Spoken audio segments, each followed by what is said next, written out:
Co-presented by SBI, हर भारतीय का bank, special partner India future investors TV show, real estate partner signature global, realty, reliability, responsibility, प्रायोजक SBI life, अपने लिए अपनों के लिए, और angel one for everyone, app for smart investing. हमारे साथ कार्यक्रम में शामिल हो रहे हैं बाजार के जाने माने दिग्गज व्हाइट ओक कैपिटल मैनेजमेंट के फाउंडर प्रशांत खेमका साहब। खेमका साहब, बहुत बहुत स्वागत है आपका, सुप्रभात, समय देने के लिए धन्यवाद सर। सबसे पहले बाजार की इस मारकाट और कोहराम वाले माहौल पर ही आपसे बात की जाए। वैसे तो आज रिलीफ है सर, थोड़ी राहत दिख रही है, स्क्रीन थोड़ी ठीक दिख रही है, लेकिन ये क्या कहा जाए, ये वाकई में टेम्पररी है या फिर हाँ जितना खराब होना था हो गया, अब शांति रहेगी? नमस्कार अनिल जी, बहुत बहुत धन्यवाद मुझे आपके शो पर आमंत्रण करने का।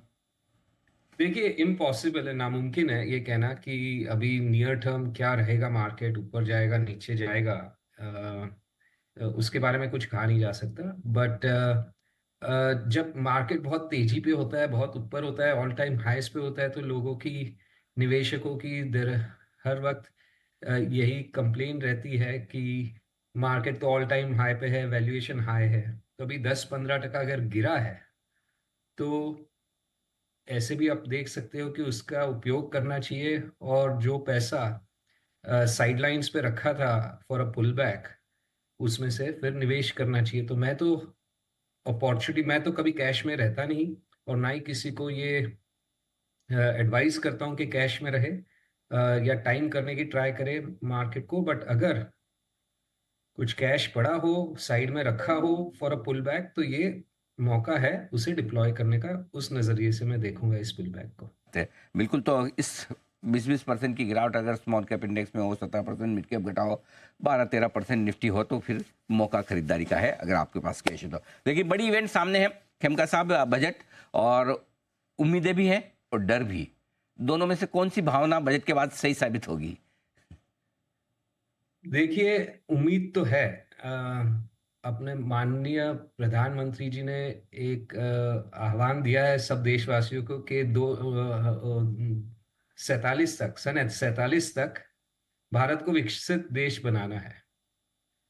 तो आशा है कि ये बजट उसी से प्रेरित होकर होगा, और कुछ एक निडर भाव से एक साहसपूर्ण बजट होगा। क्योंकि अगर अपने को विकसित देश बनाना है भारत को, तो वही नीतियां जो पिछले 25-50 साल से चली आ रही है, उन्हीं पर चलते हुए तो बनना मुश्किल लगता है। उनसे सिर्फ थोड़ा सा टिंकरिंग करने से भी मुश्किल लगता है। तो एक साहसपूर्ण बजट, और सिर्फ एक बजट नहीं, सब नीतियां थोड़ी साहसपूर्ण करनी चाहिए, जो एक अपना कॉलोनियल सा हर एक आई थिंक अपनी एक मानसिकता है कि थोड़ा अपने को विदेशी निवेश से डर लगता है, एज एन एग्जाम्पल।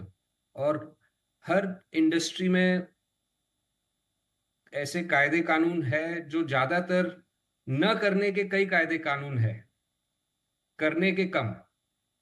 तो एक कैन डू एटीट्यूड वाला बजट होना चाहिए, जो प्रेरित करे इंडियन कॉर्पोरेट्स को, इंडियन एंटरप्रेन्योर्स को, एज वेल एज विदेशी इन्वेस्टर्स को, विदेशी कॉर्पोरेट्स को भारत में निवेश करने का। तो ये मेरी उम्मीद है कि बजट में देखने को मिलेगा। ठीक बात है। क्या किस बजट को आप मानेंगे कि बजट खराब है? अच्छा, तो आपने बता दिया कि कुछ वाकई में हट कर करें, एक साहसपूर्ण बजट बनाएं, कुछ नया और बड़ा करने की सोचे, लेकिन क्या कुछ हो जाए तो मानेंगे कि वेस्ट हो गया बजट और मार्केट भी खराब? देखिए, रॉबिनहुड टाइप बजट सिर्फ हुआ। देखिए, हर डेमोक्रेसी में थोड़ा रॉबिनहुड गिरी, अगर कहे रॉबिनहुड स्टाइल, थोड़ा अपनाना पड़ता है सबको खुश रखने के लिए। एंड वो थोड़ा बहुत होगा तो वो तो part and parcel of the game है। बट अगर पूरा फोकस इस बजट में उसी पे हुआ, जो कि पिछले 10 साल में देखा नहीं है, पर मैं कह रहा हूं कि वैसा बजट ना आए। अगर वैसा बजट हुआ तो वो मेरी धारणा में खराब होगा।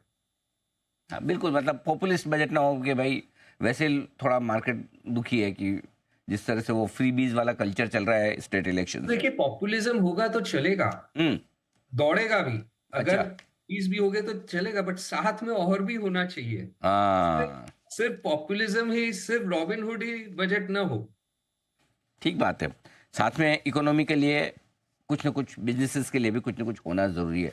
अब बताइए सर, आप कह भी रहे हैं कि अब पैसा है तो निवेश करिए, अच्छी बात है, करेक्शन आ गया, वैल्यूएशन ठीक ठाक हो गए। क्या पसंद है आपको इस बाजार में, कहाँ पैसा लगाना चाहेंगे? जस्ट एक बजट के, मैं और बिजनेस नहीं बोलूंगा उसे, मैं बोलूंगा फॉर जॉब क्रिएशन। अगर निवेश होगा, कॉर्पोरेट्स निवेश करेंगे, एंटरप्रेन्योर्स निवेश करेंगे, तो जॉब क्रिएशन होगा, और जॉब क्रिएशन से वेज ग्रोथ होगा, इनकम्स बढ़ेगी। तो वो सिर्फ मैं उसको प्रो बिजनेस नहीं कहूंगा, पॉपुलिस्ट प्लस जॉब क्रिएशन। सिर्फ पॉपुलिज्म से जॉब क्रिएशन नहीं होगा, जॉब क्रिएशन करना भी बहुत इंपॉर्टेंट है। बट आपका जो सेक्टर्स की जो आपने बात कही, ऑब्वियसली जैसे अनिल जी अपनी पहले भी बात हुई, हम लोग हर एक सेक्टर में निवेश करते हैं, बट आज की तारीख में जहां हमें सबसे ज्यादा अपॉर्चुनिटीज दिख रही है, एंड वेरी सिमिलर टू जो अपनी लास्ट वक्त टाइम चर्चा हुई थी आपके शो पे, वही है आज भी करीबन। मिड कैप आईटी में बहुत अपॉर्चुनिटीज दिख रही है मेरे हिसाब से, हमारे टीम के हिसाब से। जो एआई को लेके चिंता बनी हुई है आईटी सर्विसेज की प्रति, वो थोड़ी ओवर हाइप्ड है, मिसप्लेस्ड है। अपॉर्चुनिटीज भी बहुत आएगी, और जो निम्बल कंपनीज है, जिन्होंने स्ट्रॉन्ग एग्जीक्यूशन कैपेबिलिटी का प्रदर्शन किया है पिछले कई सालों में, वो उसका पूरा फायदा उठा सकेगी, मार्केट शेयर गेन कर सकेगी। तो मिड कैप आईटीज में जो वेल एग्जीक्यूटेड एग्जीक्यूशन मशीन्स है विद टॉप नॉच मैनेजमेंट, वहां पे बहुत अपॉर्चुनिटीज है आज भी। लार्ज कैप या फ्रंटलाइन बैंकों में अपॉर्चुनिटीज है आज भी। हेल्थ केयर स्लैश केमिकल्स में बहुत अपॉर्चुनिटीज दिख रही है आज भी, एंड सिलेक्टिवली हर एक सेक्टर में अपॉर्चुनिटीज मिल रही है। ओके, तो ये है आपके लिए पूरा का पूरा निवेश के मौके भी। बहुत बहुत धन्यवाद सर, आपने समय दिया, विस्तार से बाजार पर, बजट पर अपनी राय हमारे दर्शकों के सामने रखी। बजट के दिन आपसे फिर मुलाकात होगी ही। बजट के तुरंत बाद आपका रिएक्शन भी लेंगे, जानेंगे समझेंगे कि बजट को लेकर आपका क्या व्यू बनता है। आज के लिए बहुत बहुत शुक्रिया, बहुत बहुत धन्यवाद। धन्यवाद। और